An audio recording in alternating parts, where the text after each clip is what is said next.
미국 전역이 경악하고 있습니다. 속도의 상징으로만 여겨졌던 고속철도 기술이 사막에서 완전히 다른 기준으로 평가받고 있습니다. 유럽 열차가 고열과 모래바람에 무릎 꿇는 동안 한국 KTX는 우즈베크 기술자들과 함께 현장 기술을 완성해냈습니다. 그들은 더 이상 단순한 정비사가 아닌 기술 설계자이자 시스템 관리자입니다. 지금부터 누구도 몰랐던 K철도의 진짜 실체와 그 뒤에 숨겨진 감동의 여정을 공개합니다. 저는 우즈베키스탄 철도청에서 20년간 몸담아온 정비팀 수석 엔지니어 누리딘입니다. 매일 아침 7시 타슈켄트 중앙역 지하 정비고에 내려서면 늘 같은 광경이 펼쳐졌습니다. 스페인에서 온 은빛 탈고 열차들이 줄지어 서 있고 그 아래에서 우리 기술자들이 조용히 움직이고 있었죠. 하지만 그들이 할 수 있는 일은 겉을 닫고 기본적인 점검을 하는 것뿐이었습니다. 진짜 문제가 생기면 마드리드에서 온 기술자들을 기다려야 했고 우리는 그저 지켜볼 수밖에 없었어요. 20년 전 이 열차들이 처음 도입되었을 때만 해도 우리는 희망에 부풀어 있었습니다. 하지만 시간이 지날수록 모래바람에 취약한 필터 시스템, 사막 기후에 맞지 않는 냉각 장치, 그리고 무엇보다 우리가 손댈 수 없는 복잡한 구조에 절망하기 시작했죠. 제 동료들은 점점 자신감을 잃어갔고 저 역시 변화란 불가능하다는 생각에 사로잡혀 있었습니다. 그런 우리에게 기술이란 늘 남의 것이었고 우리는 영원히 관찰자로 남을 운명인 것만 같았습니다. 어느 평범한 화요일 오후 제 책상 위에 낯선 봉투 하나가 놓여 있었습니다. 발신자를 보니 정부철도개발위원회였고 제목에는 한국 KTX 현지 테스트 초청장이라고 적혀 있더군요. 처음에는 또 다른 형식적인 행사려니 생각했습니다. 하지만 내용을 읽어보니 단순한 견학이 아니라 실제 기술 검증 과정에 참여하라는 것이었어요. 우즈베키스탄 정부가 새로운 고속철도 사업자를 선정하기 위해 여러 나라의 기술을 비교 평가한다는 내용이었습니다. 저는 속으로 한숨을 쉬었습니다. 어차피 결과는 뻔할 거라고 생각했거든요. 유럽의 기술이 선택되고 우리는 다시 구경꾼이 될 것이라고 말이죠. 그런데 이상하게도 마음 한구석에서는 작은 호기심이 꿈틀거렸습니다. 한국이라는 나라가 과연 어떤 기술을 가지고 있을까 하는 궁금증이었어요. 그날 밤 집에 돌아가서 아내에게 이 이야기를 했더니 아내는 혹시 모르니까 한번 가보라고 격려해 주었습니다. 그 작은 격려가 제 운명을 바꾸게 될 줄은 그때 몰랐죠.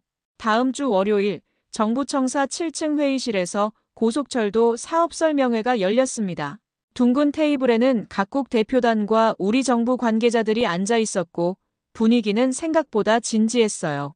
독일 지멘스 팀이 먼저 발표를 시작했는데 시속 350km라는 숫자가 계속 강조되었습니다. 이어서 프랑스 알스톰 팀도 비슷한 내용으로 속도의 우위를 내세웠죠. 회의실 분위기는 점점 빠를수록 좋다는 쪽으로 기울어져 갔습니다. 저는 조심스럽게 손을 들고 질문했습니다. 속도도 중요하지만 우리 기후에서 안정적으로 운행할 수 있는지, 그리고 현지에서 정비가 가능한지가 더 중요하지 않느냐고 말이에요. 하지만 대부분의 참석자들은 제 의견에 별다른 관심을 보이지 않았습니다. 그들에게는 시속 300km 이상의 속도가 곧 선진성의 상징이었으니까요. 마지막으로 현대로템 팀의 발표가 시작되었는데 첫 문장부터 제 관심을 끌었습니다. 그들은 속도보다는 안정성과 현지 적응성을 강조했거든요. 현대로템의 발표는 다른 팀들과 확연히 달랐습니다. 그들이 제시한 KTX 이음의 최고 속도는 시속 260km로 다른 경쟁사들보다 낮았어요. 하지만 발표자는 우즈베키스탄의 사막 기후에 최적화된 설계라는 점을 계속 강조했습니다. 특히 제 눈길을 끈 것은 정비 시스템에 대한 설명이었어요. 자동 진단 장치, 예방 정비 프로그램, 그리고 무엇보다 현지 기술자 교육 과정이 포함되어 있다는 것이었죠. 발표가 끝나고 질의응답 시간에 저는 다시 손을 들었습니다. 정말로 우리 기술자들이 이 시스템을 완전히 이해하고 운영할 수 있게 해주겠느냐고 물었어요. 현대로템 팀장은 망설임 없이 대답했습니다. 기술 이전이 아니라 기술 공유가 목표라고, 우즈베키스탄 기술자들이 진짜 주인이 되어야 한다고 말이죠. 그 순간 회의실에 미묘한 침묵이 흘렀습니다.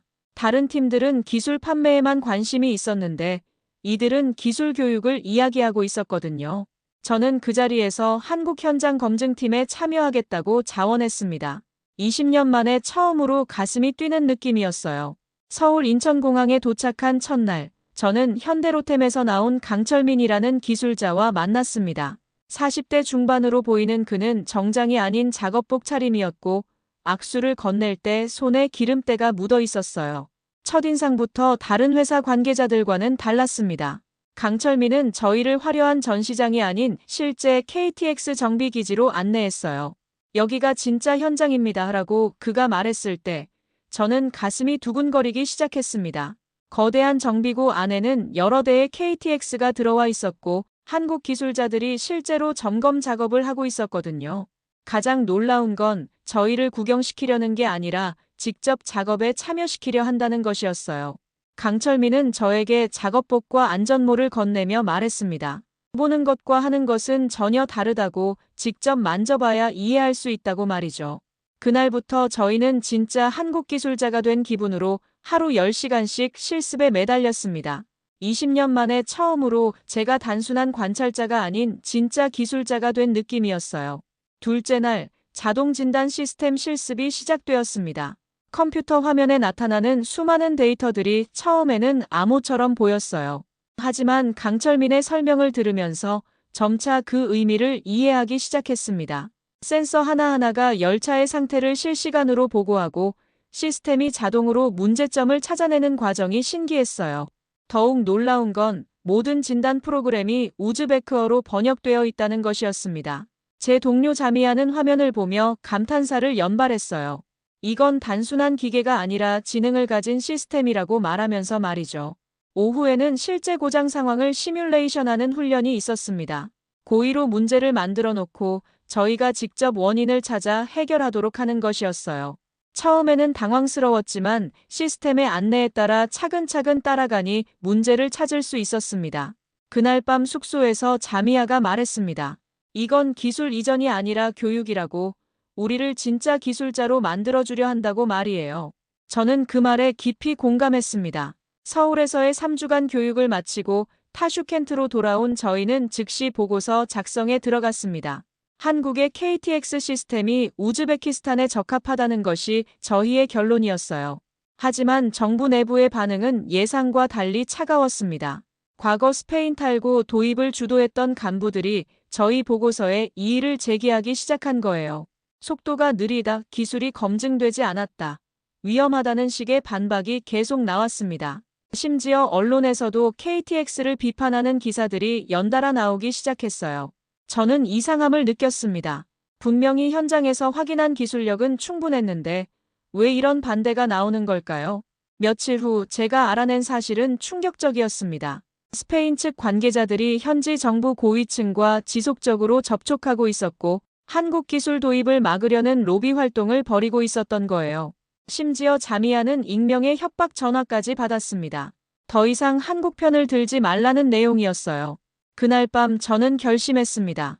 진실은 정치가 아닌 기술로 증명되어야 한다고 말이에요.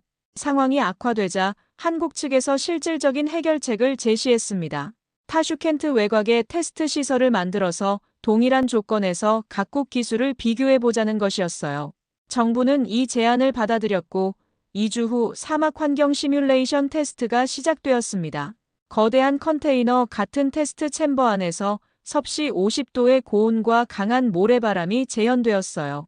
스페인 팀과 한국 팀의 열차가 동시에 들어가서 6시간 연속 주행 테스트를 받았습니다. 저희는 모니터를 통해 실시간으로 두 열차의 상태를 확인할 수 있었어요. 첫 2시간까지는 두 열차 모두 정상적으로 작동했습니다. 하지만 3시간째부터 차이가 나기 시작했어요. 스페인 열차의 엔진 온도가 급격히 상승하기 시작한 거죠. 4시간 후에는 과열 경고등이 켜졌고 결국 테스트를 중단해야 했습니다. 반면 KTX는 6시간 내내 안정적인 상태를 유지했어요. 테스트가 끝난 후 저희는 두 열차의 필터 시스템을 직접 분해해서 비교해봤습니다. 스페인 열차의 필터는 모래로 막혀 있었지만 KTX의 4중 필터 시스템은 깨끗한 상태를 유지하고 있었어요. 테스트 결과가 나온 후 회의실 분위기는 완전히 바뀌었습니다. 그동안 한국 기술을 의심했던 간부들도 더 이상 반박할 근거가 없어졌어요. 제 동료 샤크조드는 흥분한 목소리로 말했습니다. 이건 단순한 기차가 아니라 생명이라고 말이에요. 사막에서도 승객을 안전하게 운송할 수 있는 진짜 기술이라고 했죠. 저는 그 순간 20년 만에 처음으로 우리도 제대로 된 기술을 선택할 수 있게 되었다는 생각이 들었습니다. 더 이상 남의 기술을 무조건 받아들이는 것이 아니라 우리에게 정말 필요한 기술이 무엇인지 판단할 수 있게 된 거예요. 위원회는 만장일치로 현대로템과의 본격적인 협상을 진행하기로 결정했습니다. 그날 저녁 강철민과 만났을 때 그는 저에게 말했습니다. 이제 진짜 시작이라고, 앞으로 더 많은 것을 배우고 가르쳐야 한다고 말이에요. 저는 그 말이 무슨 뜻인지 곧 알게 될 것이었습니다. 그날 밤 집에 돌아가서 아내에게 모든 이야기를 해주었더니 아내는 눈물을 글썽이며 말했어요. 당신이 오랫동안 기다린 기회가 온 것 같다고 말이죠. 드디어 최종 결정의 날이 왔습니다. 정부청사 대회의실에 모든 관계자들이 모였고 대통령까지 참석한 가운데 계약업체 발표가 있었어요. 그동안 스페인 편을 들었던 자무르 국장과 저 사이에는 묘한 긴장감이 흘렀습니다. 자무르는 여전히 유럽 기술의 우수성을 믿고 있었거든요. 투표 결과가 발표되었을 때 현대로템이 과반수 이상의 지지를 받았다는 소식에 회의실은 술렁였습니다. 저는 그 순간 가슴이 터질 것 같았어요. 20년 만에 처음으로 진짜 기술적인 판단으로 선택이 이루어진 거니까요. 계약 조인식은 2024년 4월 14일 대통령궁에서 열렸습니다.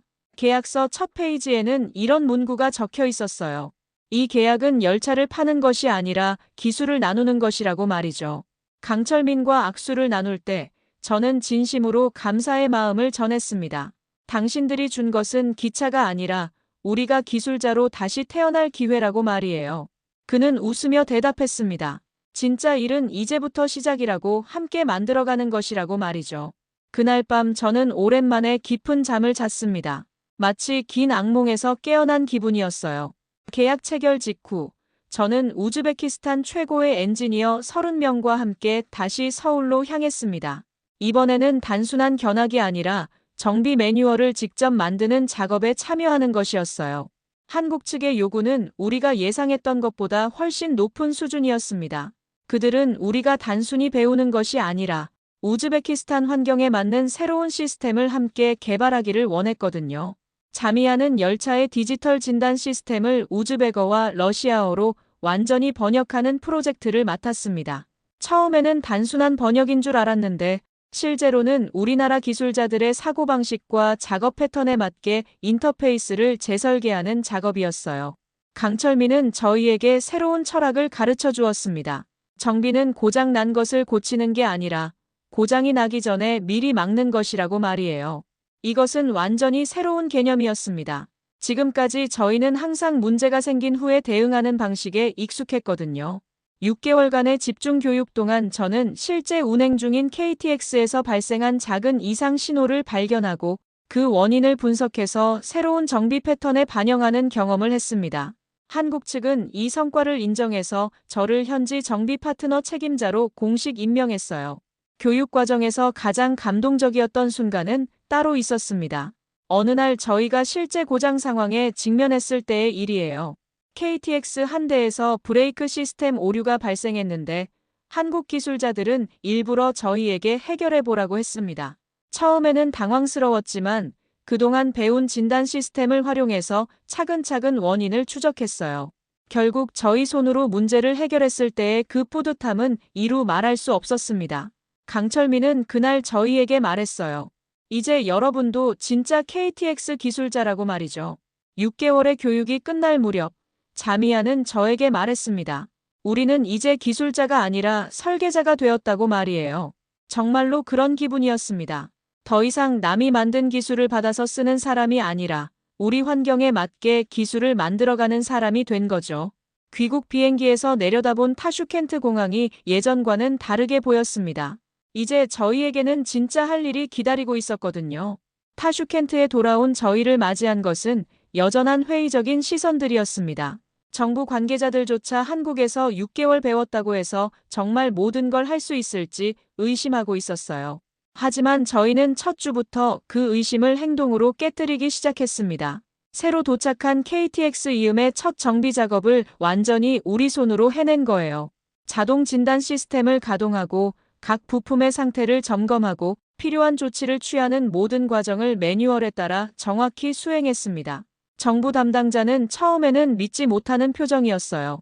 정말 외부 도움 없이 여러분이 한 거냐고 계속 물어봤죠. 자미아는 전자 시스템에서 발생한 미세한 오류를 스스로 진단하고 수정해서 모든 사람을 놀라게 했습니다. 저는 사막 환경에 맞는 필터 시스템 개선안을 제안해서 정비 주기를 25%나 줄이는 데 성공했어요. 이것은 한국에서 배운 기술을 바탕으로 우리가 독자적으로 개발한 것이었습니다. 점차 사람들의 눈빛이 바뀌기 시작했어요. 저희를 보는 시선에서 의심 대신 존경이 느껴지기 시작한 거죠. 드디어 우리도 진짜 기술자로 인정받기 시작한 것 같았습니다. 2024년 9월 타슈켄트에서 중앙아시아 철도 기술 심포지엄이 열렸습니다. 이 자리에는 러시아, 중국, 인도, 튀르키예 등 여러 나라의 철도 전문가들이 참석했어요. 놀랍게도 저희는 한국과 공동으로 사막 맞춤형 정비 시스템에 대한 논문을 발표하게 되었습니다. 몇 달 전만 해도 상상할 수 없었던 일이었죠. 샤크조드가 무대에 올라서서 KTX의 사중 필터 시스템 구조를 설명하는 모습을 보면서 저는 가슴이 벅차올랐습니다. 그의 발표는 전문적이면서도 자신감에 넘쳤어요.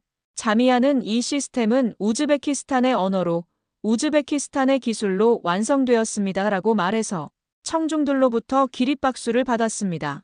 발표가 끝난 후 중국과 러시아 대표단이 저희 정비센터를 견학하겠다고 요청했어요. 이제 우리가 다른 나라에게 기술을 보여주는 입장이 된 거죠. 심포지엄 마지막 날, 저는 기자회견에서 이렇게 말했습니다. 이제 우즈베키스탄도 기술을 받는 나라가 아니라 기술을 나누는 나라가 되었다고 말이에요. 그 말이 각국 언론에 보도되면서 우즈베키스탄은 세계철도 연맹으로부터 기술혁신상을 수상하게 되었습니다. 새로운 KTX 이음이 타슈켄트와 부하라를 잇는 첫 정기 운행을 시작하는 날이 왔습니다. 그날 아침 기온은 섭씨 42도였고 기상청에서는 강풍주의보까지 발령한 상태였어요. 하지만 저희는 전혀 걱정하지 않았습니다. 지난 몇 개월간 이런 조건에서도 완벽하게 작동하는 것을 수없이 확인했거든요. 오전 11시 정각, 은색과 파란색의 KTX 이음이 타슈켄트 중앙역에서 출발했습니다. 저는 관제실에서 실시간으로 모든 시스템을 모니터링했어요. 필터 시스템은 자동으로 점검되었고 모든 센서가 정상 수치를 보여주었습니다. 자미아는 서울에 있는 기술센터와 연결해서 소프트웨어를 실시간으로 업데이트했어요. 이제 문제가 생기면 즉시 원격으로 대응할 수 있는 시스템이 구축된 거죠. 3시간 12분 후 열차는 정확히 예정 시간에 부하라에 도착했습니다. 승객들의 박수 소리가 플랫폼에 울려 퍼졌어요. 그 순간 강철민이 저에게 전화를 걸어왔습니다. 이제 이 열차는 완전히 여러분 것이라고, 한국은 이제 도우미 역할만 하겠다고 말했어요. 저는 그날 밤 정비실에서 혼자 이 모든 장비들을 바라보며 조용히 중얼거렸습니다. 이게 우리가 만든 미래라고 말이에요. 이제 저희 정비센터는 24시간 내내 가동되고 있습니다. 3교대로 운영되는 정비팀은 모두 저희가 직접 교육한 기술자들이에요. 자미아는 우즈베키스탄 최초의 여성 철도 기술 책임자가 되어서 후배들을 양성하는 교육 프로그램을 운영하고 있습니다. 그녀가 가르치는 젊은 여성 기술자들을 보면 제가 20년 전 처음 이 일을 시작했을 때와는 완전히 다른 세상이라는 생각이 들어요. 샤크조드는 사막 환경에 특화된 정비 모듈을 독자적으로 개발해서 국가 특허를 출원했습니다. 이제 우리가 기술을 만들어내는 주체가 된 거죠. 매주 새로 들어오는 기술자들을 평가하고 교육하는 것이 제 주요 업무가 되었습니다. 정부는 저희 정비센터를 국가기술자립의 상징으로 지정했고 해외에서도 견학 요청이 계속 들어오고 있어요. 얼마 전 강철민이 한국으로 돌아가면서 저에게 남긴 말이 아직도 기억납니다. 이제 저희가 선생님이고 한국이 학생이라고, 앞으로도 서로 배워가자고 말했어요. 그날 밤 정비실의 환한 불빛이 사막 위로 길게 뻗어나가는 모습을 보면서 저는 새로운 꿈을 꾸기 시작했습니다. 언젠가는 우리 기술이 다른 나라로 수출되는 날이 올 거라는 꿈 말이에요. 2024년 12월 14일 마침내 타슈켄트에서 부하라 고속철도의 정식 개통식이 열렸습니다. 대통령은 이날을 기술 자립의 날로 선포했고 전 국민이 이 순간을 지켜보고 있었어요. 개통식 첫 차에는 자미아가 총운행 책임자로 탑승했습니다. 20년 전만 해도 여성이 기술 분야에서 인정받기 어려웠는데 이제는 가장 중요한 순간의 주인공이 된 거죠. 저는 일반 승객들과 함께 객실에 앉아서 창밖을 바라봤습니다. 사막 위로 뻗어나가는 철길과 그 위를 달리는 우리의 열차를 보니 감회가 새로웠어요. 옆자리 승객이 저에게 물었습니다. 이게 정말 우즈베키스탄이 만든 열차냐고 말이에요. 저는 자신 있게 대답했습니다. 이건 우리가 한국과 함께 만든 열차라고, 이제는 완전히 우리 것이라고 말이죠. 열차가 부하라에 도착했을 때 플랫폼에 모인 수천 명의 사람들이 환호성을 질렀습니다. 그 순간 저는 20년 전 스페인 열차 밑에서 무력감을 느꼈던 그 시절을 떠올렸어요. 이제 우리는 더 이상 남의 기술에 의존하는 나라가 아닙니다. 사막 위로 은색과 파란색의 열차가 소리 없이 달려가는 모습 속에는 대한민국이 우리에게 전해준 기술의 신뢰와 우정이 고스란히 담겨 있었습니다. 그리고 그 안에는 우리가 스스로 만들어낸 자부심과 희망도 함께 실려 있었어요. 개통식이 끝나고 며칠 후, 저는 중앙아시아 철도기술연구소 소장 임명 제의를 받았습니다. 카자흐스탄과 키르기스스탄에서도 우리의 기술을 배우러 오겠다는 연락이 왔어요. 심지어 아프리카 케냐에서는 사막철도 기술 자문을 요청해 왔더군요. 강철민은 지금도 가끔 타슈켄트에 와서 저희와 함께 새로운 기술을 연구하고 있습니다. 얼마 전에는 그가 농담조로 이런 말을 했어요. 이제 한국이 우즈베키스탄에게 철도 기술을 배워야 할 것 같다고 말이죠. 자미아는 최근에 첫 아이를 가졌는데 아이 이름을 이음이라고 지을 계획이라고 하더군요. KTX 이음처럼 사람과 사람을 이어주는 존재가 되라는 뜻이라고 말이에요. 그 말을 들으면서 저는 정말 많은 것이 바뀌었구나 하는 생각이 들었습니다. 무엇보다 우리 자신이 가장 많이 변했어요. 더 이상 기술을 받는 사람이 아니라 기술을 만들고 나누는 사람이 된 거니까요. 끝까지 시청해 주셔서 대단히 감사합니다.